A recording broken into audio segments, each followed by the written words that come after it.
അപ്പോൾ ഹായ്, കുറേ നാളായി കണ്ടിട്ട്. Welcome to Adviki's cooking. ഞാൻ വെക്കേഷന് ടൂറൊക്കെ പോയേക്കായിരുന്നു, അതുകൊണ്ടാണ് വീഡിയോ ഒന്നും എടുക്കാത്തത്.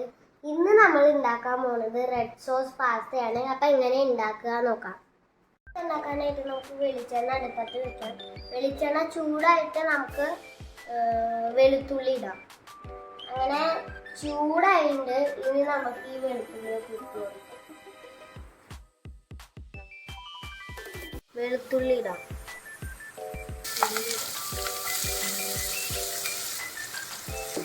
വെളുത്തുള്ളി അല്ല, സവോളയാണ്, സോറി.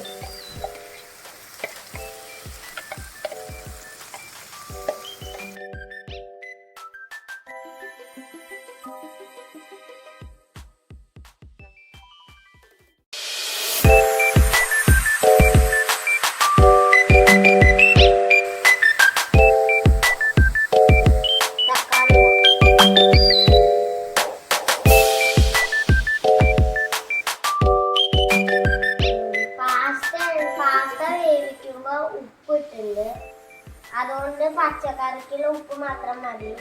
ഇത്തിരി മഞ്ഞൾപ്പൊടി, 2 സ്പൂൺ കാശ്മീരി മുളക് പൊടി, ചുവപ്പ് കളറാവാനാണ് കാശ്മീരി മുളക് പൊടി ഇടണേ. പിന്നെ ഇത്തിരി ചില്ലി ഫ്ലേക്സും ഇടാം.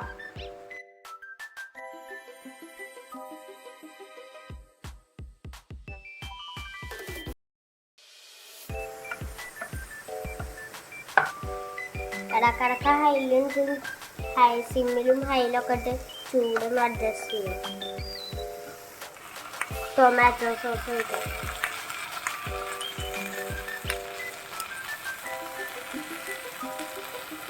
ഒരു 2 സ്പൂൺ.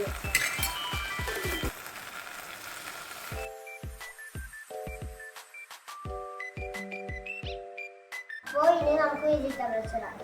തക്കാളി, സവാള ഒക്കെ നന്നായി ഫ്രൈ ചെയ്യും. നമ്മൾ ക്യാപ്സിക്കം, വെജ് ബീൻസ് വേണമെങ്കിൽ ഇടാം. ക്യാപ്സിക്കം പലതരം ഉണ്ടല്ലോ, മഞ്ഞയുണ്ട്, ചുവപ്പുണ്ട്, പച്ചയുണ്ട്. അതെല്ലാം ഇടാൻ നിങ്ങൾക്ക് വേണ്ട ഇതൊക്കെ ഇടാം. ഞാനിപ്പോൾ പച്ച മാത്രമേ ഇട്ടിട്ടുള്ളൂ.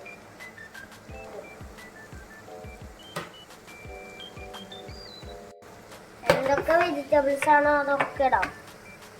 അവിടെ ഇളക്കി കൊടുക്കാം. വെജിറ്റബിൾസ് ഹെൽത്തി ഫുഡാണല്ലോ, നല്ലതാണല്ലോ. അപ്പോൾ മാക്സിമം വെജിറ്റബിൾസ് ഇട്ടോ.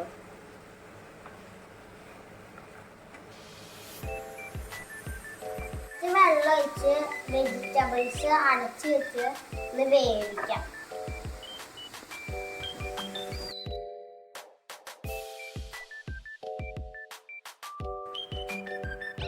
ഹൈയിലിട്ട് വേവിക്കാം.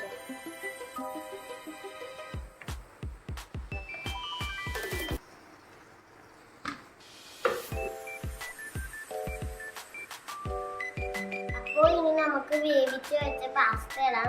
ഈ വെള്ളം വച്ചണേക്കാൾ മുമ്പ് പാസ്ത ഇടാം. സോസും കൂടിയും പാസ്തയിൽ വന്ന് നല്ല സ്വാദുണ്ടാവും.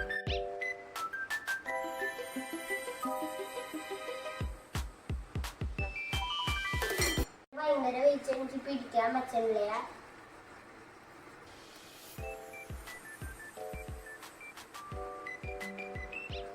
ഇത്തിരി മല്ലിയില കൂടി ഇട്ട് 5 മിനിറ്റ് സിമ്മിലിട്ട് അടച്ചു വെക്കാം.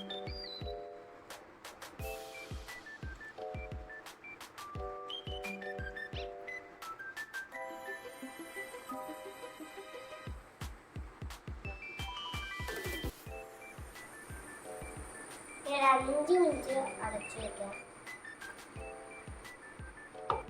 എല്ലാം ഒന്ന് മിക്സ് ആവട്ടെ. സിമ്പിൾ റെസിപ്പിയാണ്, കുട്ടികൾക്കൊക്കെ ഉണ്ടാക്കാം. ഉണ്ടാക്കി നോക്കിയിട്ട് എന്നോട് പറയണം. ആരും മറക്കണ്ട, ലൈക്ക്, ഷെയർ, സബ്സ്ക്രൈബ്, പിന്നെ കമന്റ് എല്ലാവരും ഉണ്ടാക്കി നോക്കിയിട്ട് പറയണം. ബൈ. പുതിയൊരു വീഡിയോ പിന്നെ കാണാം. ബൈ.